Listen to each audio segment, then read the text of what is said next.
see this.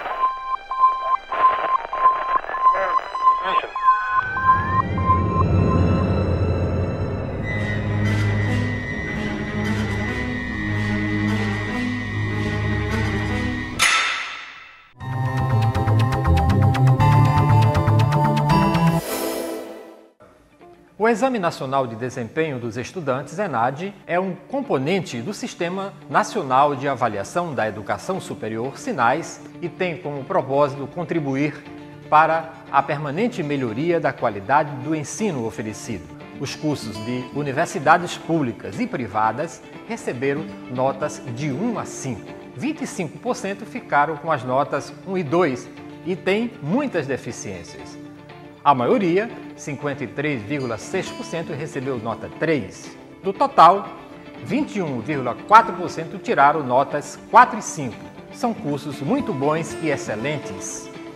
Os cursos de enfermagem e educação física da FGF foram avaliados e é com satisfação que anunciamos o resultado do ENADE 2007. Em enfermagem, apenas os alunos ingressantes foram avaliados, portanto, não há comparação final. Já o curso de Educação Física, em que houve a avaliação dos ingressantes em 2005 e dos possíveis concludentes do final de 2007, obtivemos nota 4, escala de 1 a 5, a maior nota entre as instituições de Fortaleza. Este resultado é extremamente positivo e indica o acerto do trabalho de toda uma equipe administrativa e acadêmica que, ao longo dos anos, vem implantando um inovador modelo de gestão acadêmica com ampla utilização da tecnologia em benefício da qualidade nos processos educacionais. Agradecemos e parabenizamos a todos que participaram e participam direta ou indiretamente deste trabalho. Atenciosamente, direção da Faculdade Integrada da Grande Fortaleza.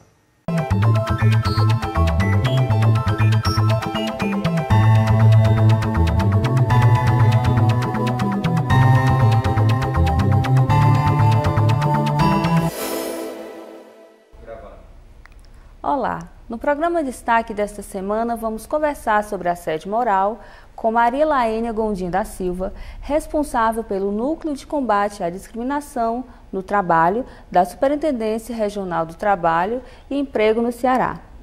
Olá, Laênia. Olá. Bem-vinda ao nosso programa. Muito obrigada. Para começar, vamos falar o que é o assédio moral.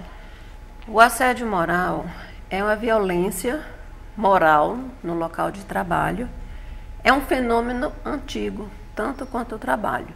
É a exposição dos trabalhadores a situações humilhantes, constrangedoras, repetitivas, prolongadas, durante a jornada de trabalho e no exercício de suas funções, sendo mais comuns na relação hierárquica dentro da empresa. Isso é, partindo dos chefes, dos gestores, dos supervisores, né, que passam a predominar a questão de atitudes negativas com relação aos seus subordinados. Como é que o trabalhador pode saber se ele está sofrendo humilhação? Geralmente, de início, ele nem se percebe. Ele não dá conta de que está passando pelo assédio moral. Mas o agressor, ele faz o seguinte, escolhe a vítima, né, e daí ele passa a ridicularizar, a degradar o ambiente dele de trabalho,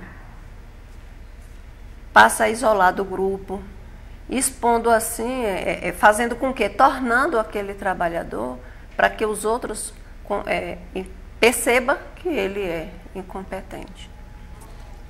Esse agressor, normalmente, ele tem a intenção de fazer essas agressões, essas humilhações, ou são fenômenos que acontecem que eles não têm essa consciência de que ele está causando mal ao trabalhador?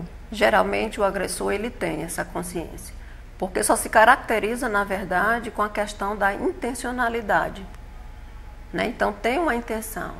Ele escolhe a vítima dele já sabendo o porquê. Não então, é intencional. Então, a característica mesmo é a intenção. Só se caracteriza através da intenção. Da intenção de fazer e da duração da humilhação no longo da jornada de trabalho. Como se dá o assédio moral no trabalho? O assédio moral, conforme Marie-France, que é uma das maiores estudiosas a respeito do assédio moral, ela diz o seguinte, ela conceitua: o assédio moral é uma característica, aliás, o assédio moral caracteriza comportamentos abusivos, frequentes, intencional, através de atitudes, de gestos, de palavras, escritos, né, que possam ferir a integridade física ou psíquica de uma pessoa, vindo pôr em risco o seu emprego e degradando o seu ambiente de trabalho. O agressor sofre alguma consequência?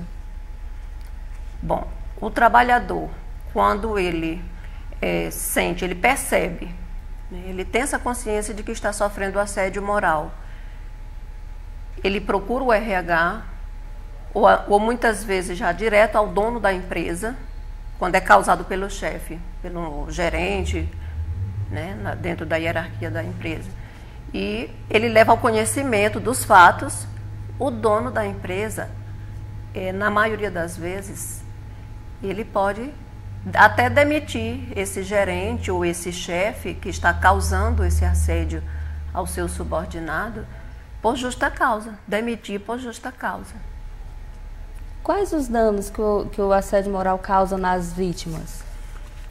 Os danos são, o que você quer dizer, os sintomas, né? Os sintomas e, na verdade, o que é que ele vai passar a sofrer, né? Bom, então assim, o assédio moral, quando ele é recente, o trabalhador, ele sente estresse, ansiedade.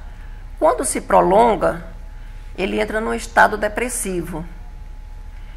E por vários meses, ele entra numa fase de distúrbios psicológicos, né? Então, assim, os danos causados à saúde são enormes, muitas vezes irreparáveis, né? A questão de perturbações funcionais, isso se dá no início. Ele começa a sentir cansaços, nervosismo, enxaquecas, dores de cabeça. Tem o sentimento, a sensação até de impotência. E a ideia de que ele tem é essa, de que ele é impotente, que a culpa é dele. Então, na maioria das vezes, pode chegar até o suicídio. Já houve casos no Brasil que a senhora Aqui teve em Fortaleza, eu conheço um caso, só que não chegou a ir para a justiça, onde uma trabalhadora, ela perseguida pela sua chefe, foi acusada de roubar um DVD. Entendeu? Então, assim, ela entrou num estado de desespero por não conhecer o assunto e nem sabia onde procurar ajuda.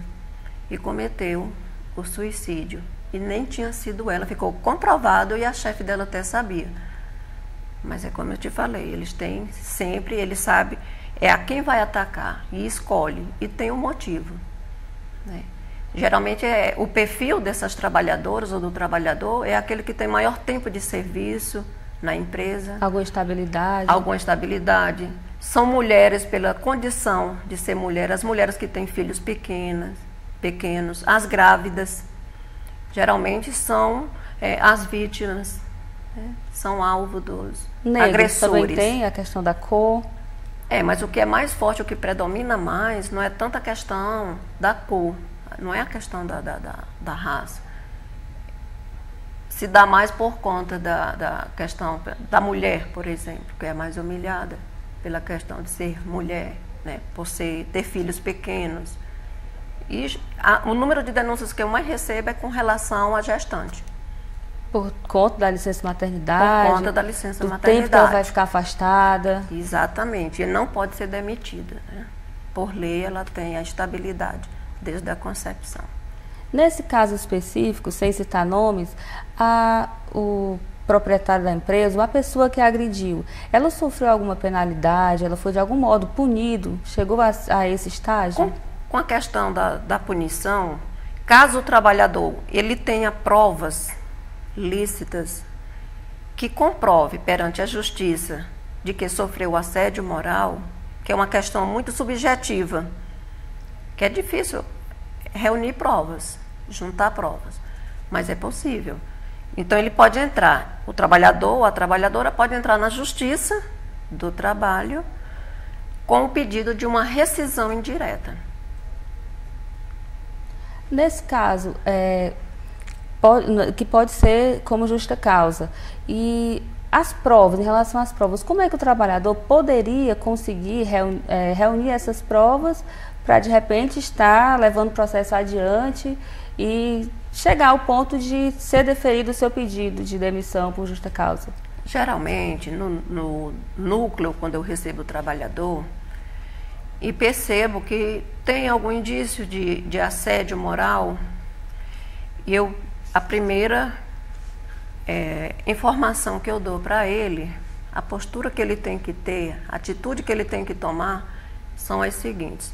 Em primeiro lugar, ele tem que resistir a tudo. Não pode pedir demissão. Porque quando ele pede demissão, no núcleo a gente já não pode mais fazer nada. Tem que ir para a Justiça do Trabalho. Se for o caso de uma reintegração, caso assim o juiz reconheça que houve a questão do assédio, ele pode ser reintegrado como bem ser indenizado por danos morais, né? Mas geralmente eu oriento o trabalhador que ele anote, passe a anotar numa agenda todas as vezes que ele precisar se dirigir ao agressor dele ou dela, do trabalhador ou da trabalhadora. Anote todas as vezes, todas as palavras, dia, horário que ele se dirigiu. Ele não ir nunca sozinho. Se for o caso, vá na presença de um sindicalista, do sindicato, de alguém do sindicato da categoria. Se for o caso, ele vai com um colega de trabalho ou uma colega. Por isso que é importante manter os laços de amizades, os laços afetivos na empresa, por conta da questão da testemunha, né? Caso seja preciso levar adiante, de ir para a justiça. Então é importante anotar. Outra coisa fundamental é fazer por escrito aquela sua queixa, dando conhecimento, sinalizando para a empresa a questão do assédio moral que está passando, que está sofrendo, né? Que o seu agressor está causando. Então, faz uma carta em 2 vias e manda uma via pelo correio, de preferência registrado, para que ele possa mostrar na justiça que ele sinalizou, que ele deu conhecimento, que a empresa tomou conhecimento dos fatos. E ele fica aguardando a eventual resposta. Essa situação para os colegas que presenciaram, mas que também não querem se envolver por também temerem represálias, de que modo esse trabalhador poderia levar adiante se o seu colega se recusar a dar o apoio a ele? É verdade. Geralmente o trabalhador, por mais amigo que seja da vítima, eles têm muito medo, né? Temem, né? Tem muito medo de represália, de vir perder o emprego. Então, eu aconselho que eles passem a gravar em seus celulares, porque hoje em dia já tem celular mais potente, celular com vários recursos, né?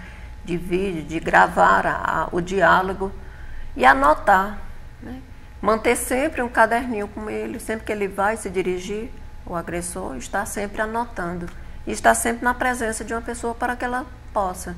Mas caso essa pessoa que ele escolheu para ser que presenciou a agressão, ele não queira, ele se recuse, que ele não é obrigado, né? Ele pode perfeitamente se recusar, e normalmente isso acontece.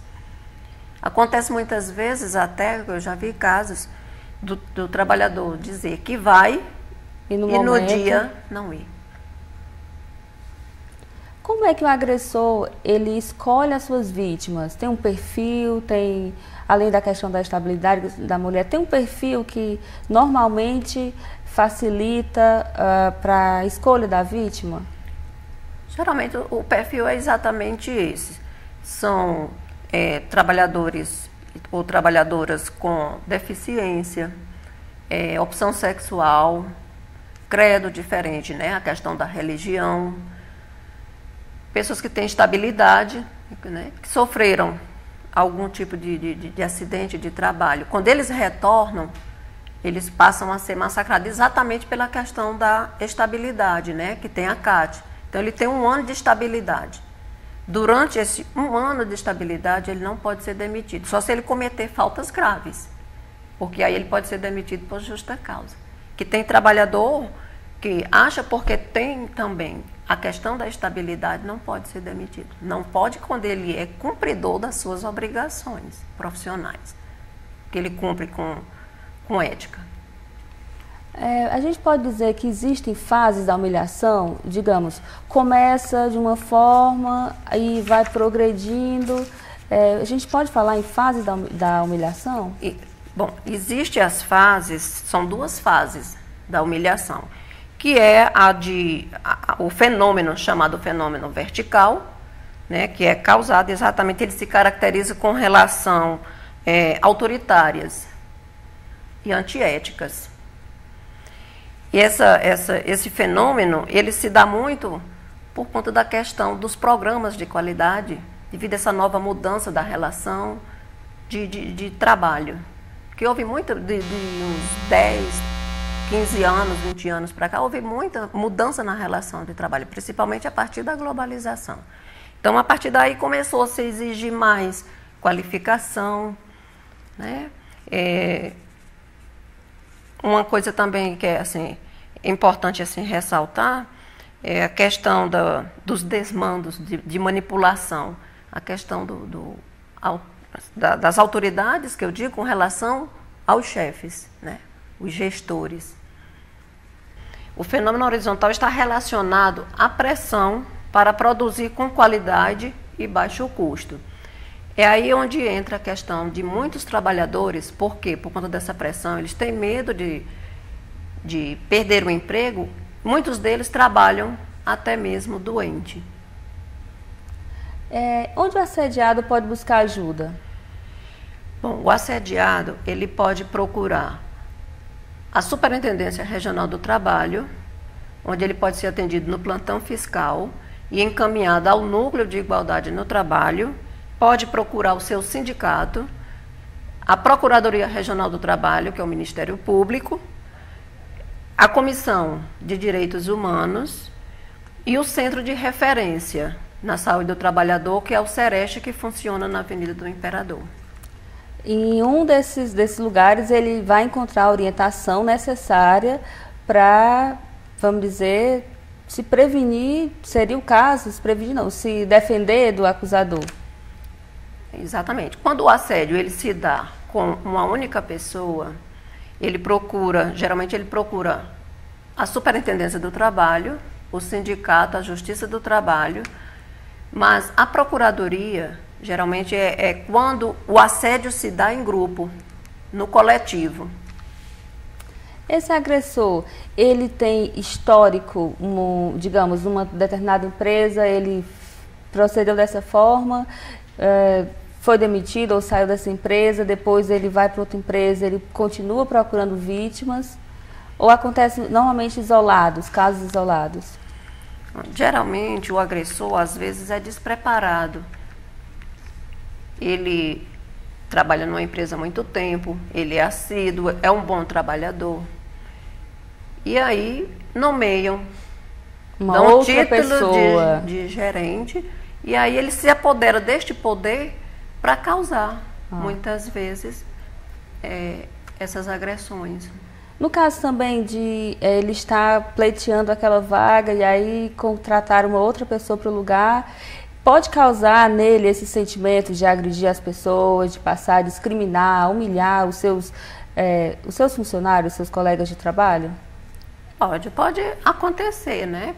Assim, um sentimento de revolta, de indignação, mas a empresa, quando ela tem um programa social bom, que prima pela qualidade de vida dos seus trabalhadores, ela não permite.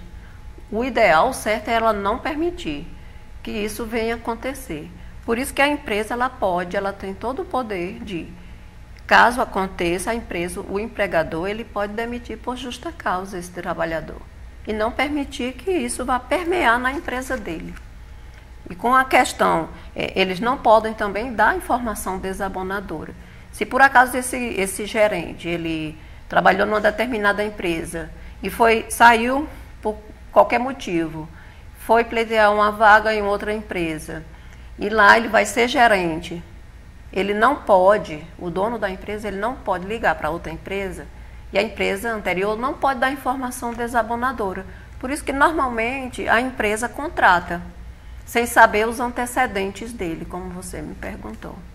Porque não pode se dar informação desabonadora, conforme está no artigo 29 da CLT, parágrafo 4º. No caso de trabalhadores que foram afastados por acidente de trabalho, ou que mesmo foram até demitidos sem ser dentro da lei, não estando aptos para serem demitidos, eles são reintegrados à empresa e a partir desse momento é possível que ele também passe a sofrer esse tipo de humilhações e até coloquem para trabalhar num determinado setor que não condiza com a sua antiga postura, posição. É possível isso também? É possível, é muito comum acontecer. O trabalhador que sofreu um acidente de trabalho ou que adquiriu alguma lesão, alguma doença em virtude, né, da sua profissão, e ele tem a estabilidade. A empresa reconheceu o nexo causal. Então ele tem a estabilidade. Mas a empresa, desavisadamente, ela demite. Suponhamos assim que ela demite. Aí o trabalhador vai para a justiça. O juiz reintegra. Tem casos. Eu acompanhei um de muito perto. E aí ele foi reintegrado. E o gerente dele passou a causar o assédio moral, humilhando, mudando de atividade, mudando de horário, controlando as idas ao banheiro. Então ele passou a sofrer esse tipo de agressão. E aí mandou a correspondência para a CRT e nós fizemos a mediação de conflito para a gente tentar amenizar, né, essa questão. Porque o núcleo, ele não tem poder de coação, e sim, mais na parte educativa. Quem sofre mais agressões? O homem ou a mulher, ou essa relação não existe? Com certeza, quem sofre mais é a mulher. E de maneiras diferentes. A forma de manifestação é diferente. Mas quem sofre mais as humilhações nas empresas são as mulheres. Então, o núcleo é frequentado mais por mulheres. Eu recebo o maior número de denúncias por mulheres. Como eu te falei, na idade reprodutiva, por conta da questão da gravidez. Mas tem outros fatores também. Mas a mulher, as formas de manifestação e de sentimentos entre o homem e a mulher são diferentes. As mulheres, elas expressam a sua dor com choro, com tristeza. E estranhando o ambiente de trabalho. Como é isso? Eu já tive de escutar trabalhadoras dizer: era o maior prazer que eu tinha quando amanhecia o dia para eu ir trabalhar. Mas, quando entrou essa nova supervisora e que ela escolheu a mim para judiar, então eu passei a detestar o meu ambiente de trabalho. Já ia para o trabalho chorando. Já com o homem é diferente. Ele tem um sentimento de revolta, de vingança. E nisso, ele perde a autoestima. E o pior, que o homem, ele não mantém os laços, porque ele tem vergonha da situação que está passando. Porque ele se sente inferior, ele se sente humilhado. E aí tanto ele quebra laços de amizade na família, como ele também no trabalho. Aí ele passa, muitas vezes, o que acontece? Ele passa a beber, a usar drogas, e aí se complica a situação familiar e no trabalho, que muitas vezes acaba perdendo o emprego. Aqui em Fortaleza, existem muitos casos registrados de assédio moral? No núcleo, nós temos alguns casos que foram comprovados realmente assim de assédio. Mas como eu já disse, nós no núcleo não temos o Ministério do Trabalho, a superintendência. É outra instância, a da administração direta, então nós não temos a competência, né, de coação. Então aí, nesses casos, eu até pergunto se o trabalhador quer que eu mande o processo com relatório circunstanciado para a Procuradoria do Trabalho. Ou então ele procura a Justiça do Trabalho, se for o caso, até mesmo a Justiça Comum. Tem casos que é até na Justiça Comum, dependendo do grau, né? Quando afeta a honra também da família e degradando assim até mesmo a honra, aí a gente encaminha e orienta que ele vá realmente para a Justiça, porque aí já não é mais nessa instância, que é o Ministério do Trabalho, que é a Superintendência do Trabalho. Quando esse trabalhador chega até vocês, ele já vem com histórico de algum tempo, tipo 6 meses que ele vem sofrendo isso. Quando é que ele se predispõe aí até a superintendência, até o sindicato? Qual é esse momento que marca essa atitude do trabalhador? Como eu já tive depoimentos de trabalhadores que, por ter escutado entrevistas que eu dou na Jangadeiro, na Rádio Povo, então, assim, por tomar conhecimento através da imprensa ou de uma pessoa amiga ou de um colega, então a própria família às vezes orienta, pede que ele vá buscar ajuda nos órgãos competentes. Então esse trabalhador ele não vem tão desinformado. Às vezes ele já vem do sindicato, mas o sindicato também tem toda essa condição de dar esse amparo ao trabalhador.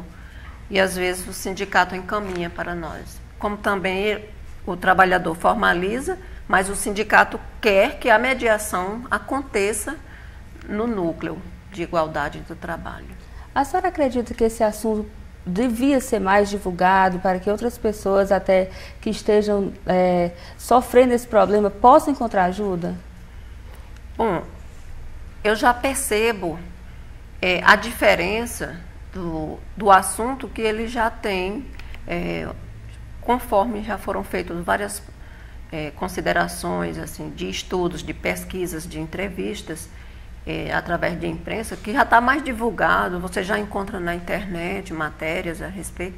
Então, assim, eu acho, e devido à procura que tem no núcleo de igualdade no trabalho, eu acredito que as pessoas já estão mais espertas, já estão assim, mais conscientes do que é o assédio moral. Já esteve pior, já foi pior. O nosso programa está chegando ao final, mas eu gostaria de pedir para a senhora fazer suas considerações finais. Bom, eu gostaria de agradecer ao convite da FGF TV pela oportunidade de estar aqui nesse momento, levando ao conhecimento dos ouvintes um assunto de tamanha importância. Obrigada. No destaque desta semana, conversamos sobre assédio moral com Maria Laênia Gondim da Silva. O programa Destaque fica por aqui. Nós voltamos na próxima semana com mais um convidado em destaque pela FGF TV, canal Universitário de Fortaleza, 14 da NET.